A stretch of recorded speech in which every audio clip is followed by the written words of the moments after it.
தமிழ் சினிமாவில் சாதாரணமாக ஒரு 100 கோடி 200 கோடி 500 கோடி 1000 கோடி அதிபர்கள்ட்ட மட்டும்தான் நான் பேசுவேன்.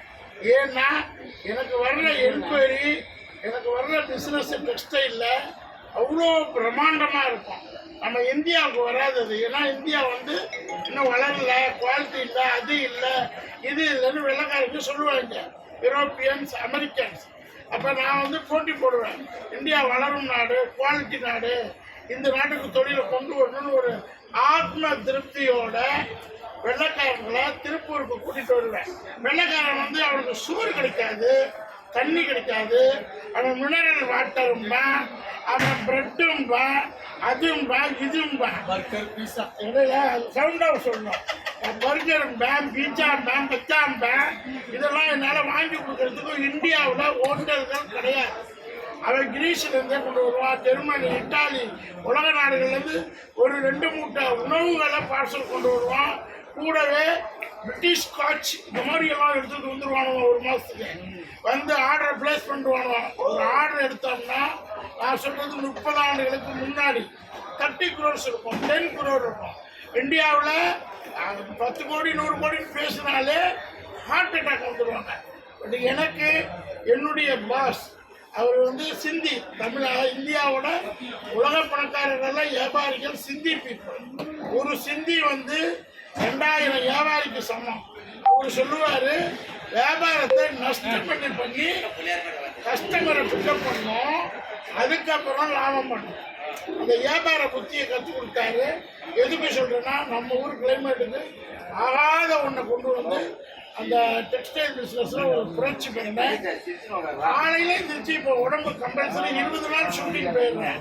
கிடைக்கிறது 10 நாள் தான் கிடைக்கும். டே நைட்டு சினிமாவில் வேலை செய்கிறது 8 ட்ரிப்பு 10 ட்ரிப்பு டெய்லி செத்து பொழைக்கணும். அவ்வளோ கடுமையான வேலை. சரி அப்படின்னு சொல்லிட்டு நான் எங்கடா போய் நடக்கணும்னா ரோட்டில் நடத்தா மக்கள் விட மாட்டேங்கிறாங்க. சரி, எங்கே அன்பு கிடைக்கும், எங்கே வியாபாரிகள் கிடைப்பாங்க, எங்கே பாசம் கிடைக்கும் அப்படிங்கும்போது ஃபஸ்ட்டு எடுத்தது மீன் மார்க்கெட் எடுத்தேன். மீன் மார்க்கெட்டில் போகிறதுக்குள்ள லென்த் ஆயிடுச்சு. அடுத்து என்ன, காய்கறி மார்க்கெட்டு, ஃப்ளவர் மார்க்கெட். இன்னைக்கு இந்தியாவில் உள்ள அத்தனை ஃப்ளவர் மார்க்கெட்டுக்கு நான் போவேன்.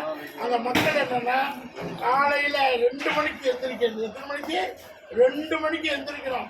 நம்மலாம் 12 மணி நேரம் இன்னைக்கு லேடிஸே தூங்குறாங்க, ஜென்ஸு கேட்க வேண்டாம், பகல் ஃபுல்லாக தூங்குறாங்க. அந்த தூக்கத்தை 12 மணிக்கு எந்திரிச்சு பூவெல்லாம் கொண்டு அழகுபடுத்தி அந்த வியாபாரி தன்மை பாருங்க. வியாபாரி தான் உலகத்துல சர்வீஸ் பீப்புள். கவர்மெண்ட் வேலைக்கு போறவங்களும் சர்வீஸ் தான். பட் வியாபாரிகள் அவ்வளோ கஷ்டம். 2 மணிக்கு எந்திரிக்கணும், 8 மணி வரையிலும் பூ வைக்கணும், 10 மணி வரையும் விற்கணும், 12 மணிக்கு கிடைச்சது சாப்பிடணும்.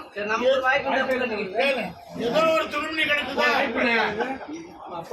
இருங்க, முழுசா பேசுவாங்க, இவங்க பாடுவாங்க, அதுக்கப்புறம் 2 மணிக்கு போய் இருங்க, கண்டிப்பா கிடைக்கும். ஒரு 4 மணி நேரத்துக்கு எடுப்பாங்க, மறுபடியும் பூ வியாபாரம் பண்றது அவ்வளோ கடுமையான தொழில். அது சந்தோஷமா சிரிச்சுக்கிட்டு ஹாப்பியா ஒரு பாகுபாடு இல்லாம எல்லாரும் சந்தோஷமா. நான் காலையில 1 கிலோமீட்டர் நடந்துட்டேன், இன்னும் ஒரு 5 கிலோமீட்டர் 6 கிலோமீட்டர் நடக்கணும். எல்லா வியாபாரிகள் எல்லாம் பார்க்கணும். இவங்களை பார்க்கறதுல அவ்வளோ சந்தோஷம்.